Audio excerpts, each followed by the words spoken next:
Hey folks, welcome to another episode of American Heroes Outdoors. We're going to share a story on a sandhill crane hunt that turns into much more than that with Medal of Honor recipient by the name of Clint Romesha. And he invited Amanda Marr, who is Justin Gallegos' widow. We're also going to highlight our next hometown hero, North Dakota veteran Dennis Maresh. So stay tuned for his story. American Heroes Outdoors shares the stories of our nation's true heroes, a documentation of journey, commitment, struggle, and healing, a glimpse into the sacrifice and bravery of our service men and women.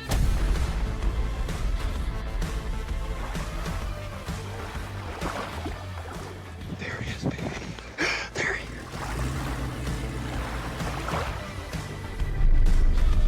is. This is American Heroes Outdoors.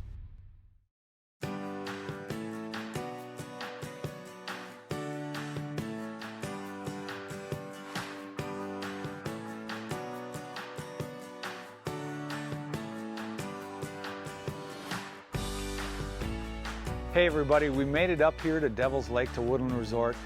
If you haven't been up to Devil's Lake and Woodland Resort, you got to get up here. Great sponsor of American Heroes Outdoors. We've got a very special presentation tonight. Kyle, the owner of Woodlands, is going to present a shotgun to Amanda Marr, who's going to be going with us on this hunt to hunt these sandhill cranes, and she doesn't know this is going to happen. So we've got a group of veterans here. We've got the group that is actually supplied the gun to Kyle, and we're going to give her that gun here in a little while. So it's a pretty special event to get her all primed up. So I expect to see some great things here in a little bit.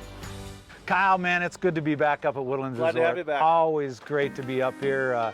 You know, you got a special presentation tonight, and I want you to introduce your friends that provided the guns and provided the gun here, and just tell us a little bit about what you're doing. Well, we're just super thankful and honored to have this amazing people here that deserve our thanks, and Kevin and I and our lovely wives would like to partake in this. There you go. That's what with a company in town called Jarrell's, which is a great local hometown sporting goods store.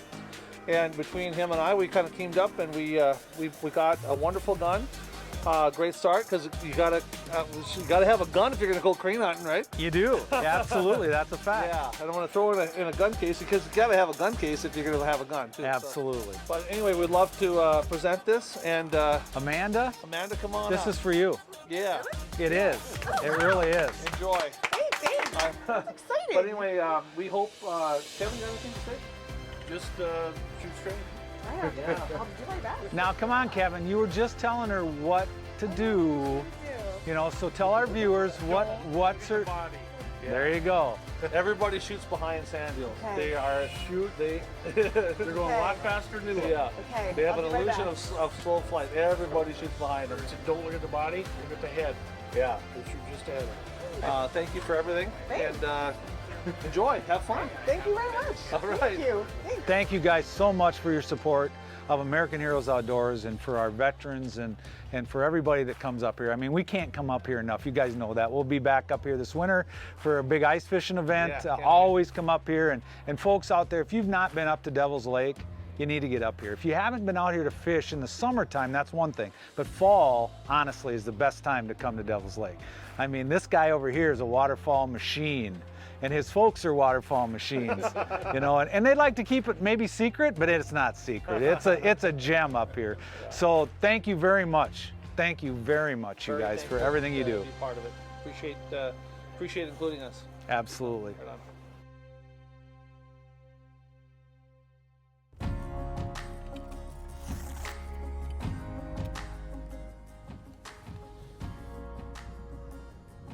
I like adventures. I like new things, and this sounded really fun, if nothing else, and something I wouldn't have otherwise ever in a million years just happened upon crane hunting in North Dakota.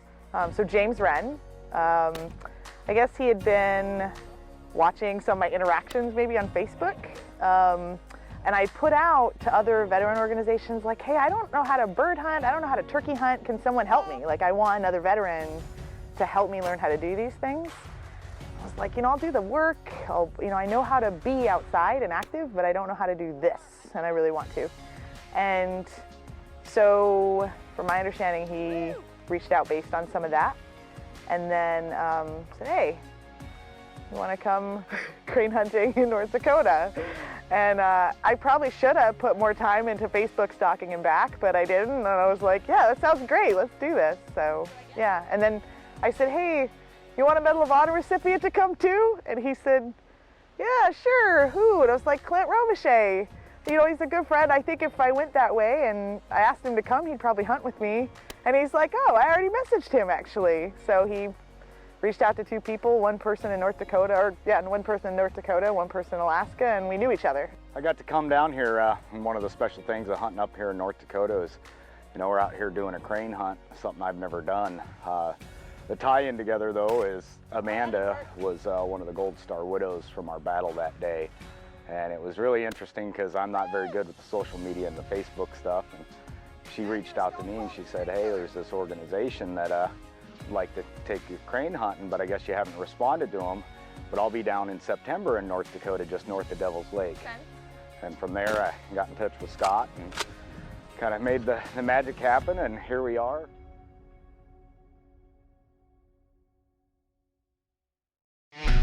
American Heroes Outdoors is brought to you by Scheels,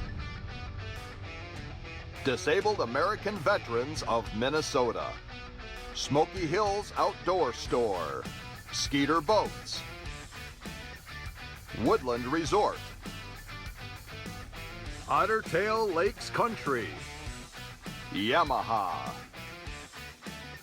Ice Castle Fish Houses, S&S Promotional Group, and Wheelers Point Resort. Morning, Scott. How we doing? Good. Give us a little rundown. What's happening here? Wow, it looks like we're scurrying around like animals this morning, getting ready to go hunting. So everybody's up. It's probably about 5:45, I'm guessing, and we're going to get out to the fields and find out what this crane hunting's all about. So we're loading everybody up, getting everybody camoed up or face masked, and looks like it's going to be a bright day, so we got to cover ourselves up, and hopefully we're going to shoot some cranes this morning. My first hunt this morning, put out decoys, and I'd never put out decoys before, and so put out decoys. It was a little bit chilly, but nothing that wasn't expected for morning hunting stuff right before the sun comes up. Would this be your form of rigging? Yes, this would be rigging, except I usually wait till it's light and I've had coffee and breakfast. I don't know where you put the where you hook it to your line to throw it out and cast it, so I'm trying to figure that part out. Coming and doing this hunt, to be able to just spend time just with Amanda, sit there and knowing she's a very avid hunter, has been great, because there's been no other pressure kind of behind the scenes. It's just show up and hunt together.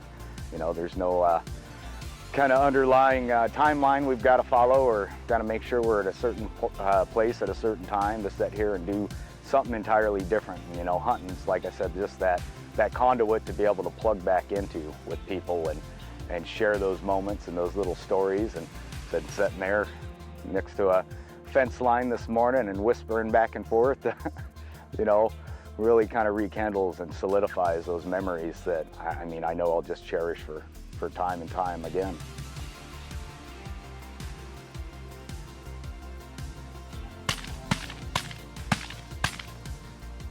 A whole lot of shooting for not a lot of dropping. Before I ever met Clint, when Justin and I were in the Army and I was in basic training, Justin reclassed to become a scout because he was a tanker before, and when he reclassed with Clint. So Clint was coming from another base, and so they met there in their reclass. So I was in basic just hearing about all these hijinks that he would get in with Clint. So I'd heard a lot about him, and he had known a lot about me from me being in basic and Justin communicating with me throughout that and us trying to communicate in different schools. But fast forward to Justin's now at Fort Carson, and I am too. And unfortunately, the first time I really met Clint was right before Justin was deploying with them. So I met some of the soldiers just because I worked on the same base, and I was active as well. And so I knew some of the guys that he was around, and every once in a while we'd go to a barbecue or whatever. And then, So after Justin died, we were sort of paired up with every memorial and every ceremony and every sad, horrible thing. Like, I mean, it's, like, I get it, memorials are memorializing, but they're just awful for people that care about those people, or at least for me. And so I just kind of gradually continued being more and more familiar with Clint. And I don't know, I always just thought he was someone that I could trust with just being near him. He just genuinely seemed like he cared. And I don't know, he was struggling a lot too with, or at least it seemed like he was struggling a lot too with being near me, being near Mac, our son. You could tell there was a lot behind the scenes for him on that. So we were both kind of like delicately tiptoeing around like grief and, I don't know, guilt and all those things. So then I went to his Medal of Honor ceremony at the White House, and Clint was on stage, and Obama gives him the medal, and he comes off the stage, and he goes and he holds my son. And it was just like one of those things, like, God, there was so much pain. It was like the medal was the last thing on his mind at that time. And that was hard for all of us involved to be in that situation. Interested in supporting our mission at American Heroes Outdoors? Go to AmericanHeroesOutdoors.com to nominate your very own hero or drop a donation to support our nation's true heroes.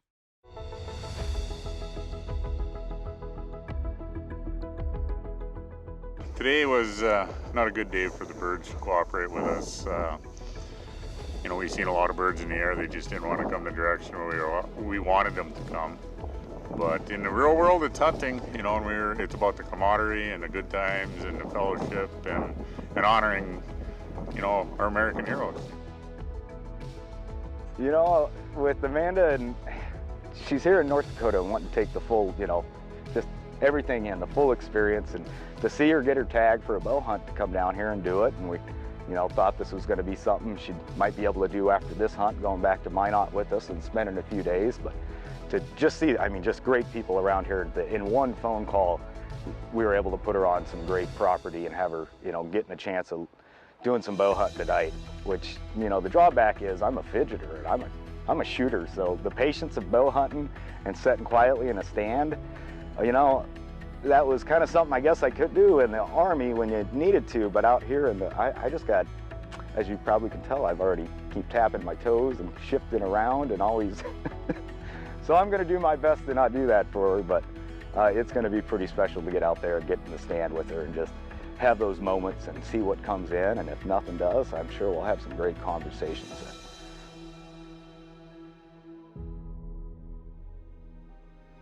Like I said, normally we see each other when it's ceremonies or stuff like that, but to have this opportunity and moment, you know, it's just so hard to sit there and not be grateful for what those guys left here for us, that we can continue to carry forward, because they're not here to do it themselves. And to me, that's very important. I mean, that's why we get up every morning, and why guys and girls still putting on the uniform, because they know there's people around them that if they have to, you know, sacrifice everything, there will be those that are left behind to make sure they're never forgotten and they carry on. Oh, I don't know. 50-50 game right now. Okay, so I'm gonna go to where I shot him first. So I've got blood here and here. Found him. It's a stick. Oh, really? Is he dead? Oh my God. He's dead, he's dead. Yay! Oh, good. Oh my God. Wow. Okay. So this is an amazing buck for me and anyone. This will be, hands down, just an incredible hunt already. The people here, it's amazing how supportive and like just welcoming everybody's been. So yeah, I would hope that every community in America is like that, but certainly this one has been really, really special. We thought about you. Instead of saying, oh, that's Clint, he fought with my husband who died in Afghanistan, now have a lot of other memories that are not based on that. So yeah, what it means to me is I can say, hey, Clint's my friend, and that's it. And it doesn't have to be the kind of how I vaguely know him or why I met him at a ceremony or all the messed up stuff that we've been through together. And Yeah, so now it's like a whole different set of memories and positive ones. So that means a lot. I don't know. What about you? Don't let me be all the mushy. No, I'm just, you know, came a long ways and always kind of look back on, you know, what we've both been through. And now, like you said, you hit it right. Yeah. We're able to sit here and make new memories and kind of gravitate toward those and think about the next ones we're going to make. Yeah, yeah. And keep pushing forward to them. And it's just been a great time for you to get up here and finally see what you've been missing out on. This is amazing. Yeah, and I also know if we're ever in an area where the animal are a little more skittish, that it's a rifle hunt.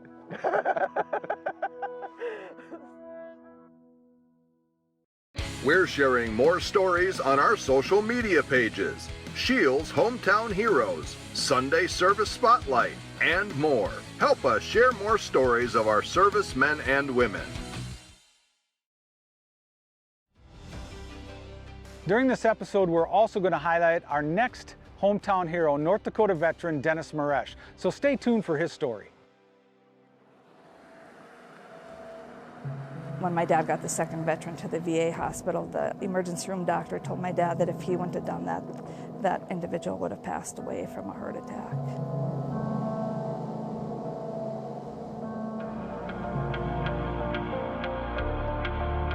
Welcome to Scheels Hometown Heroes. Scheels Hometown Heroes is a way for us to say thanks to those that serve our country and our community. And are still giving back to others today. We honor your service by sharing your stories. From all of us at Scheels, thank you for your service. Hi, I'm Luke Torgerson with Scheels, and today we're proud to present Dennis Maresh with our April Hometown Heroes Award. Hi, Dennis. Hi. I'm Luke from Scheels. How are you doing today? Good. Good. We'd just like to thank you for your service and congratulate you on being a hometown hero. Thank you. Thank you.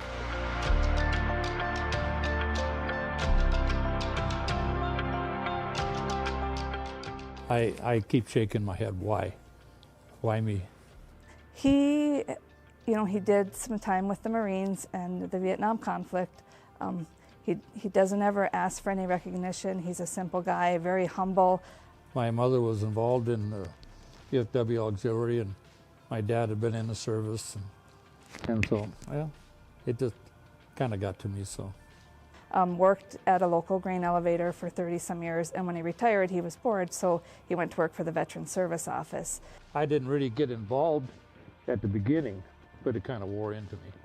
And transported veterans to their appointments in Minneapolis and South Dakota and Fargo to their VA appointments. There'd be 2-3 trips a day sometimes. So I just did it because they had to have it. There's times that I left at 6 in the morning and then I wouldn't get done till 5. There was times that I'd be going Saturdays. I would be going Sundays. My dad picked up a gentleman that needed to get to the Veterans Hospital in Fargo. The guy wasn't feeling really good that day, but wanted to go. So my dad got about 15-20 miles out of town, and the man started having chest pain and then started having a heart attack, and he had to call the state patrol for an escort to Castleton, where they got him into an ambulance and then ran him into the VA. And my dad also had another veteran in the van with him.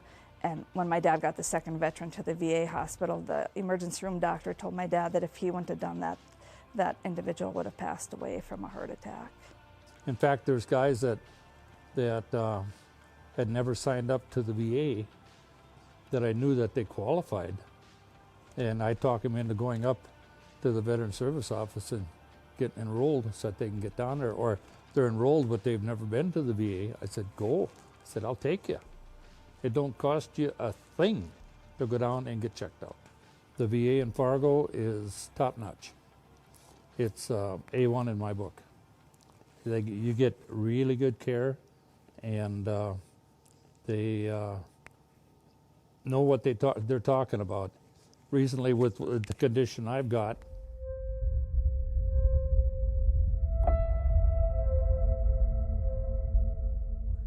well, we found out probably a year and a half ago, and then he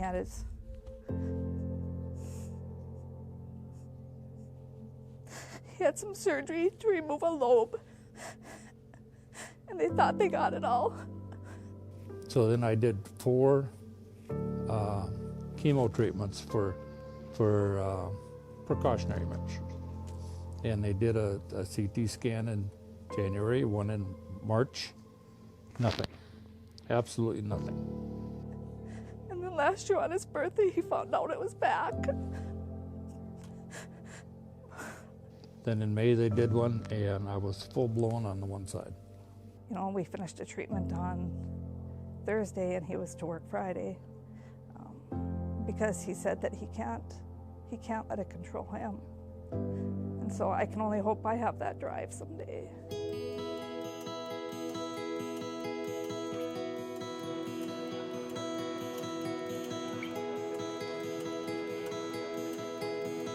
I suppose being a hometown boy has something to do with it. You know, I was born on a farm north of Valley City, and lived here all my life other than the service. So I guess it just became part of me, and that's the way it is. You know, I just felt like, you know, they deserve it too, just as much as me. Not many people mention it, but you can see their appreciation when they know that that van was going to Fargo, that they would have a ride. Otherwise, they might not be able to get to their appointments.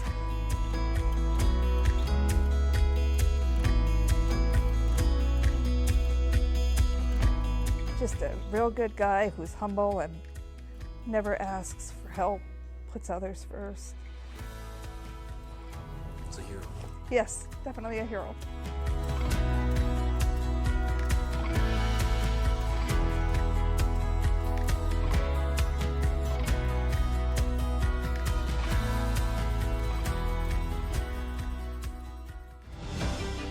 If you can laugh and cry in the same episode, you've been successful. If you can link people eye to eye, you've been successful. This has been an amazing experience.